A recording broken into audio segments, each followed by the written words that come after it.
The path to the C-suite is rarely linear, and the challenges don't stop once you get there. I'm Wasia Kaman, and I'm taking you with me on my journey as a newly appointed CFO, sharing the hidden challenges, unspoken rules, and lessons I wish I had known. So whether you're in finance, work in finance, or just trying to get your budget approved faster, there's something here for you. The purpose of this podcast is to make better leaders and help leaders be better at life. Welcome to the Diary of a CFO. Welcome to the first episode of the Diary of a CFO. I'm your host, Wasia Kaman, and I'm so excited to have you here. In this first episode, I want to go over who am I, why I'm doing this, and what you should expect in the future. I'll go through the multiple hats I'm wearing. My first and obvious one is CFO. I'm the Chief Financial Officer of an organization called ACE, Access to Capital for Entrepreneurs. We are a not-for-profit lender who provides affordable loans to underserved communities and entrepreneurs. Another hat I'm wearing is keynote speaker. I've been speaking on change management and strategic influence for the past couple of years. Another hat I'm wearing is guest contributor and content creator. Mostly on LinkedIn, I've been featured in publication like the Wall Street Journal, Strategic Finance and Accounting Today. So writing a lot about finance and accounting. I'm now a guest faculty for Wharton Online for their FP&A certificate program. And these are just the professional hats, okay? I haven't even gotten into the not professional hats, which is I'm a mom. I have two kids, age 10 and 9, even though I feel like my 10-year-old is older than she's acting, but oh well. I'm also a volunteer. I'm a board member for a not-for-profit organization called Hope. And we help single parents complete their education degree so they don't have to work two jobs. We help them so that by the time they graduate, they don't have as much debt and they have been able to actually complete an education that will allow them to do better in life. And also, these are all the hats. And so why am I doing this? Why in the world am I doing this? Good question. I'm glad you asked. The first reason is because it's fresh in my mind. I'm launching a podcast about 30 days after starting this new CFO role. I've never been a CFO before. Drinking from a fire hose is an understatement. I will say that I've been swallowed by the fire hose. That's a better way to say it.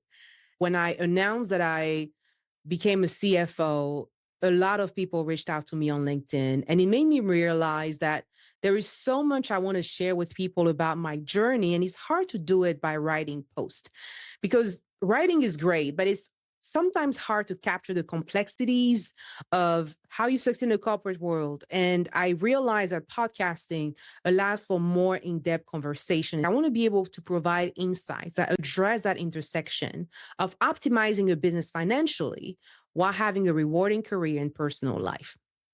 Why is this needed? Because a lot of managers never received formal leadership training and coaching when they're first starting leading people.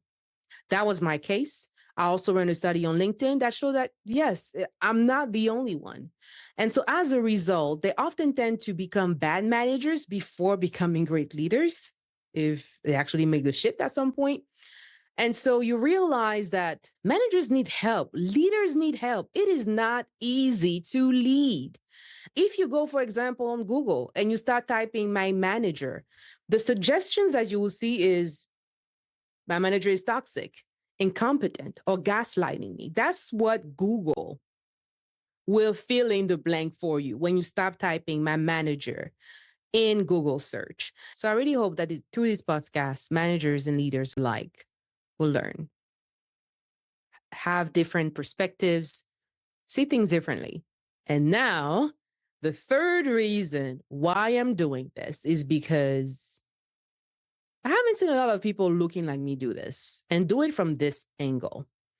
And if you are listening to the podcast, you may have not noticed, but I'm a young Black woman with an accent. And so I'm in the category by default of least expected to make it, especially in corporate finance at the level where I am now in the C-suite for a very well-established organization. And so I want to do it not just to inspire people, but to share challenges I had to overcome so we can all become better leaders, more inclusive leaders, and have different angles and perspective about how we approach business. I do have a fourth reason, and that is AI. Deep breath in, whew, out. I'm burned out a little bit about the AI buzz, all the buzz around AI, because I feel like all these buzz is distracting us from what really matters. What do I mean by that? Yes, you can write a better prompt, but if you're not able to influence a human across from you that's making an end decision, sorry, the end decision makers will always be human. So you can try one of these tools that say, oh, I'll help you optimize your resume via AI.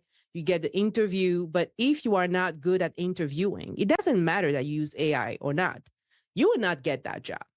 And so, what I really want to cover in this podcast is what are those business skills that business will always need and that AI will never replace? Things like strategic influence, things like leading change, business partnering, things that I really believe that AI is accelerating the need for.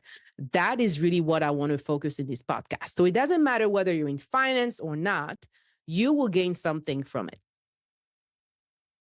Now, I told you who I was at a very high level, why I was doing this, right? Because it's fresh. I haven't seen somebody like me doing this. It's needed. There is AI distracting us. Now, what can you expect in the future episode? If you're in finance and accounting and aiming for any C-suite role, you will learn valuable insight on how to climb the ladder without losing your soul and your sanity in the process. If you're already in the C-suite, you will learn different ways to maximize your impact. And if you're working with a C-suite or selling to the C-suite, you'll have great insight into what keeps us at night to better support us and help us make our organization better. Every episode will likely be very different. All right. Some will be long, some will be short, like this one, because, it's almost like a little teaser. So you can come back for more. You know how they do at Costco? Maybe Costco was not a good example. Anyway, you got the point, right? What I can guarantee you is that there will always be something valuable. You will always find something of value to walk away with. Now, I could stop here, but it wouldn't be right. I need to dive a little deeper, right? Dive a little deeper into who I am. Let's do it. That's a great idea. Yes, I'm an extrovert. If you haven't noticed that, I'm an extrovert. So having worked remotely, I definitely need an outlet and a friend to talk to. So this Mike here is going to be my friend. We probably should give him a name. So if you have ideas, please send me a message. I would like to know how I should call my new friend here. Extroverts need company. All right. So you probably hear in my voice, I have an accent. And that is because I'm originally from Ivory Coast. Ivory Coast is located in West Africa, in between Ghana and Liberia. We are a former French colony, and that's why the official language there is French. So I grew up speaking French from kindergarten all the way to high school. When I graduated, I came to the United States. I could read, I could write, but I couldn't understand. And out of all places, when I graduated, I came to Georgia in Atlanta, in the South, y'all. So yes, my accent, my voice will be switching throughout because of my heritage. I've been in the state for over 2 decades. It's hard to believe, but yes, I've officially spent more time living in the United States than in Ivory Coast. I originally came to be working in actuarial science. After that first statistic course, I was like, no, we're not doing that. So I moved into accounting.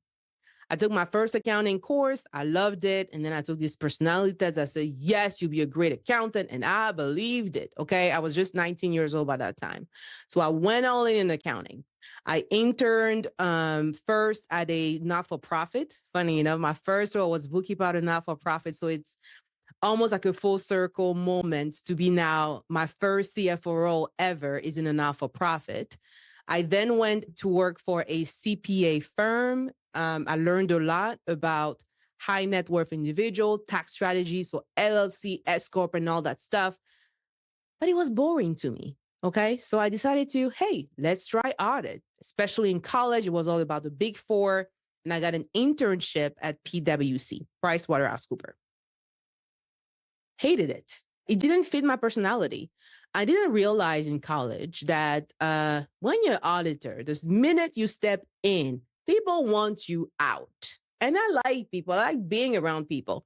And that feeling of daily rejection, I was like, no. So I was fortunate enough to land a role as staff accountant in a manufacturing company that was also a technology company.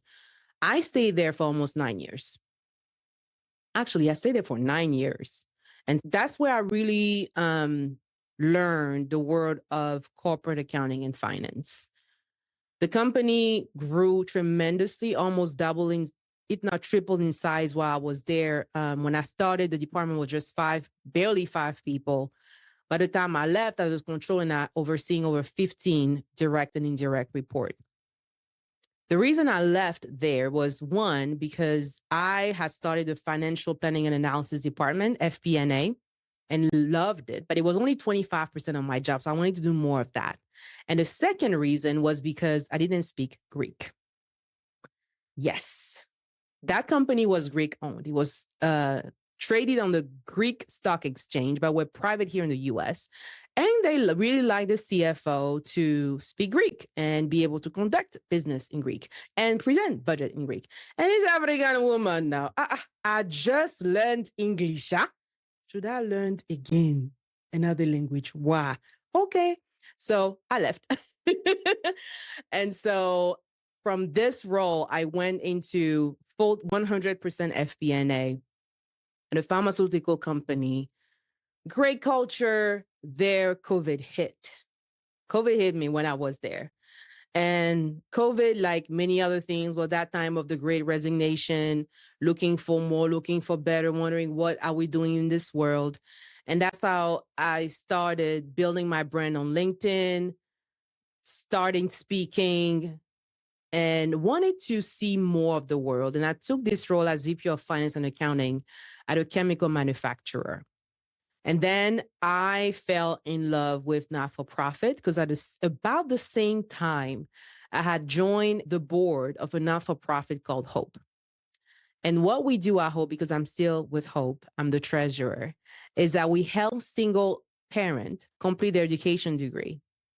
So people can actually go to college, go from being maybe at a McDonald's to becoming a nurse.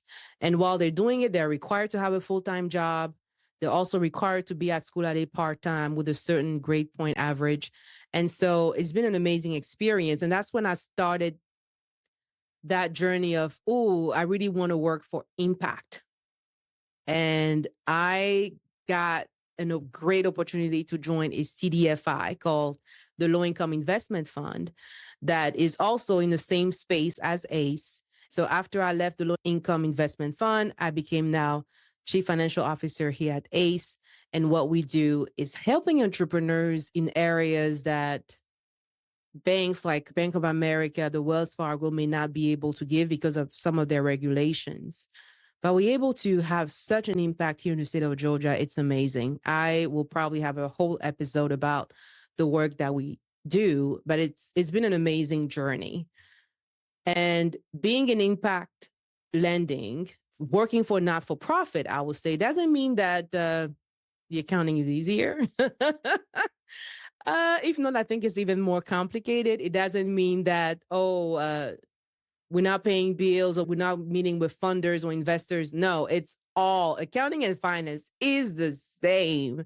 Is the same. People, it is the same. It's just as hard, just as demanding. The hours can be crazy. We need better systems. We need to upscale. So the needs are really the same. And I'm really looking forward to us having better decisions on how we can do better.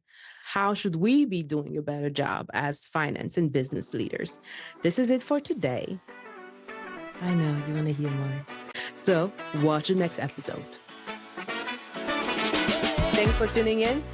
If this episode resonated with you and you are just as excited as I am for what's to come next, don't forget to subscribe and share it.